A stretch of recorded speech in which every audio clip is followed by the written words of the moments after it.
5 से 9 बार में 3 से 9। देखो जितना आया सब अभाज्य गुणनखंड आया कि नहीं बोलो, जितना तोड़ के लाए सब अभाज्य संख्या में लाए हैं। बस सर 1 2 3 4 5 तो 2 के पावर 5 3 का स्क्वायर 5 और 3 के स्क्वायर, यह अभाज्य गुणनखंड हो गया। देखो तो सब अभाज्य संख्या आया। यस सर अभाज्य गुणनखंड तोड़ने का मतलब हुआ कि जितना भी आवेगा सब अभाज्य संख्या के रूप में तोड़ दो। सब ये जो 1440 था इसको अभाज्य संख्या के रूप में तोड़ दिए कि ना, यह हो गया अभाज्य गुणनखंड। समझा? एचसीएफ का मतलब हाईएस्ट कॉमन फैक्टर हो गया। तो एचसीएफ तो भागा के द्वारा निकालना जानवे करता है, जिससे कहेगा कि 23 और ये सर पूछता है यार, देखो ना 23 और 50 का एचसीएफ ज्ञात करें। तेरा भागा के द्वारा तो एवे करता है। 23 से 50 में भागा देगा 23 दूनी 46 4 और 23 तो 4 5 20 3 फिर 4 यहाँ उतारेगा एक आंसर आएगा। तो 3 1 और फिर 3 तो 3 बार में कट जाएगा। तो इसका एचसीएफ कितना आया? 1 आ गया ना। तो इस प्रकार तो जानता है सब। जानते हैं। अभाज्य गुणनखंड विधि द्वारा कहेगा तो कैसे बनावेगा? इसको देखो पहले 23 का तोड़ेगा। इसको कैसे, इसको नहीं बनेगा अभाज्य गुणनखंड विधि द्वारा। हाँ अभाज्य गुणनखंड विधि द्वारा अगर इसको कहेगा, ये हो गया भागा विधि के द्वारा ना। अब अभाज्य गुणनखंड विधि के द्वारा कहेगा। देखो अभाज्य गुणनखंड निकालता भाग विधि द्वारा। हाँ रे सब निकला पर देखिए ना अभाज्य गुणनखंड विधि। 23 के बोलो अभाज्य गुणनखंड कितना होगा? 23 गुना 1 होगा। 23 गुना 1 होगा। और 50 के अभाज्य गुणनखंड कितना होगा? 2 5 और 2 गुना 5 होगा है। अब एचसीएफ जो होता है ना कॉमन होता है, यही एचसीएफ होता है। कॉमन टर्म जो दोनों में कॉमन पद आएगा वो एचसीएफ होगा। तो इसके साथ एगो 1 अपना मन से रख देते हैं, काहे कि 1 तो सबके साथ होता है। बोलो दोनों में कितना कॉमन हो रहा है? 1। तो एचसीएफ क्या हो गया? 1 हो गया। अगर इसी प्रकार रहेगा देखो 50 और 30 का एचसीएफ ज्ञात करें। देखो 50 और 30 का एचसीएफ ज्ञात करें अभाज्य गुणनखंड से। तो देखो 50 का अभाज्य गुणनखंड कितना होगा? 2 गुना 5 गुना 5 हो गया ना। अब 30 का कितना होगा? 2 गुना 5 गुना 3 ना। 5 में 10 या 30 में होता है। अब बोलो एचसीएफ क्या होगा? दोनों में कितना कॉमन हो रहा है? एगो 2 और एगो 5 हो रहा है, नहीं हो रहा है। कॉमन हो रहा है तो 2 5 तो 10 हो गया। अब एचसीएफ निकालने के एक तरीका और है, समझा? एचसीएफ जो है ना सुनो, वैसा राशि खोजना है जिससे ए भी कट जाए और ए भी कट जाए, और वो बड़ा से बड़ा राशि खोजना है। जैसे एचसीएफ का मतलब हाईएस्ट कॉमन फैक्टर हुआ। तो एचसीएफ में ऐसा राशि खोजना है ना कि 50 के भी काट दे और राशि 30 के भी काट दे। बड़ा से बड़ा खोजना है, समझा? बड़ा से बड़ा जैसे 5 हो जाएगा तो 5 काटेगा, 5 के फिर और थोड़ा सा बड़ा चलते हैं तो 10 काट देगा। उसके बाद और कोई राशि नहीं है जो दोनों को काटेगा, इसलिए डायरेक्ट इसका कितना हो जाएगा? 10 है ना। ठीक है, ऐसे भी बन सकता है। तो वैसे बनावेगा ऑब्जेक्टिव के लिए। एलसीएम के मतलब लोएस्ट कॉमन फैक्टर लघुत्तम समवर्तक। देखो एलसीएम तो निकाले करता है जी 20 40 देखो रे और 60 का एलसीएम ज्ञात करे। पहले समझो एलसीएम ज्ञात करे। तो यहाँ देखो डायरेक्ट अगर निकालना चाहता है तो इसका एलसीएम कितना होगा? ऐसा राशि खोजो ना कम हो कि वो राशि 20 से भी कट जाए, 40 से भी कट जाए और 60 से भी कट जाए। एलसीएम में होता है ना गौ जी कि ऐसा राशि खोजना है कि 20 से भी कट जाए, 40 से भी कट जाए और 60 से कट जाए, मतलब इस तीनों से कट जाए। हाँ 120 से कट जाए तो 120 है। तो 120 इसका हो गया। 120 आवेगा ना। खाली 20 कैसे काटेगा रे? 20 खाली काटेगा, 40 काटेगा 20 के हैं, 120 आवेगा ना। ऐसे बनेगा। ठीक है। दूसरा भागा, दूसरा ऐसे करके तो बनेगा करता है भागा के द्वारा, ऐसे भी करके बनाता है 10 तो कुछ करते हैं भागा भी देने रे। देखो 5 10 15 ठीक है। फिर कितना होगा? 5 5 10 5 से 15। देखो एलसीएम बराबर 2 गुना 2 गुना 5 गुना 2 गुना 3 2 4 4 5 20 दूनी 40 दिया 120। अब इसको देखो अभाज्य गुणनखंड विधि से। अभाज्य गुणनखंड विधि से कैसे बनाया? तो देखो अभाज्य गुणनखंड विधि से देखो अभाज्य गुणनखंड विधि। अभाज्य गुणनखंड विधि से 20 का बोलो कितना होगा? 2 गुना 5 होगा अभाज्य गुणनखंड। 40 के 2 गुना 2 गुना 2 और गुना 5 और 60 के बोलो 2 गुना 2 गुना 2 दूनी 4 दूनी 2 दूनी कितना में टूटते हो? 2 गुना 2 ऐसा 2 गुना 3 3 दूनी 6 5 30 30 दूनी 60 टूट गया। जी अब यहाँ देखो, अब यहाँ क्या करना है, एलसीएम ना निकालना है।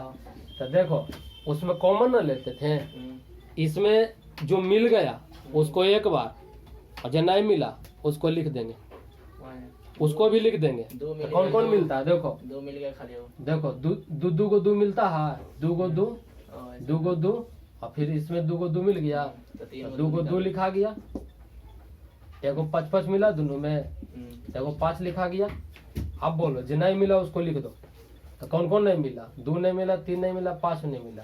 तो जो नहीं मिला उसको उतार दो, उतार दिए। जी 2 दूनी 4 5 20 20 दूनी 40 दिया। अच्छा 5 तो मिलिए नहीं गया, 5 क्या उतर लिए 2 बार एक बार उतारेंगे ऐसे 2 2 2 2 2 और 2 2 तो उतार दिए, जो मिल गया। कॉमन को एक तीन बार बार लिखे हुए 2 2 2 को 2 2 को 2 एरा में 2 को 2 तो 2 को 2 न मिल रहे, तीनों में 2 2 2 न मिला तो दिखा गया। एक को 5 मिला तीनों में, हाँ। कॉमन वाला के लिख दो पहले, कॉमन लिख दिए। और कौन कौन नहीं मिला, 2 नहीं मिला, 3 नहीं मिला, उसको भी लिख दो। तो हो गया कितना 120। आगे समझ में आया। मतलब कॉमन वाला के एक बार लिख दो और जब बच गया ना उसको भी लिख दो, समझा। कॉमन वाला के एक बार लिख दो, जब बच गया उसको भी लिख दो। तो कॉमन वाला एक बार लिख दिए और जब बच गया उसको लिख दिए हैं। तो इस तरीका से भी कर सकता है। डाल देते